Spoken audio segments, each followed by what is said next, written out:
அனைவருக்கும் வணக்கம். நவகிரகங்களின் சுபகிரகம் என்றும் பொன்னவன் என்றும் போற்றப்படுபவர் குரு பகவான். ஒருவருடைய ஜாதகத்தில் குரு பார்வை பட்டால் கோடி நன்மை என்பார்கள். அத்தகைய குருவின் ஆற்றலை ஒரு சிறிய சதுரத்திற்குள் அடக்க முடியுமா? முடியும் என்கிறது நம் முன்னோர்களின் எண்கணித சாஸ்திரம். திரையில் நீங்கள் காண்பது குரு எந்திரம் எனப்படும் ஒரு மாய சதுரம். இது சாதாரண எண்களின் தொகுப்பு அல்ல, ஒரு மிகச்சிறந்த கணித அதிசயம். இதன் மேலிருந்து கீழாகவோ இடமிருந்து வலமாகவோ அல்லது மூலை விட்டமாகவோ கூட்டி பாருங்கள்.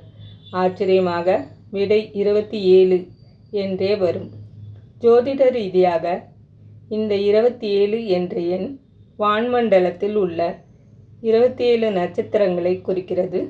அதாவது அகிலத்தின் ஒட்டுமொத்த இயக்கத்தையும் இந்த 9 கட்டங்களுக்குள் நம் முன்னோர்கள் கொண்டு வந்துள்ளனர். இதன் கூட்டுத்தொகை 9. இது முழுமையின் எண்ணாக கருதப்படுகிறது. குரு பகவானுக்குரிய நிறம் மங்களமான மஞ்சள், தங்கம், புஷ்பரகா மற்றும் மஞ்சள் நிற ஆடைகள் இவருக்கு மிகவும் பிரியமானது. எனவேதான் இந்த எந்திரத்தை ஒரு மஞ்சள் பட்டில் வரைவதோ அல்லது மஞ்சள் நிற பேப்பரில் எழுதி பூஜிப்பதோ விசேஷமானது. மஞ்சள் நிறம் நேர்மறை அதிர்வுகளை ஈர்க்கும் வல்லமை கொண்டது.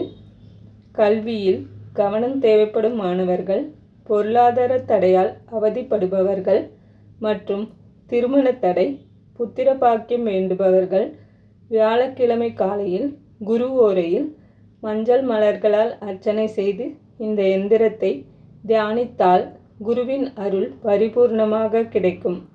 அறிவு தெளிவும் மன அமைதியும் தானாகவே வந்து சேரும். எண்கள் வெறும் குறியீடுகள் அல்ல, அவை பிரபஞ்சத்தின் இரகசிய மொழி. குருவின் அருளை பெற இந்த எளிய வழிமுறைகளை பின்பற்றுவோம், நலம் பெறுவோம். நன்றி.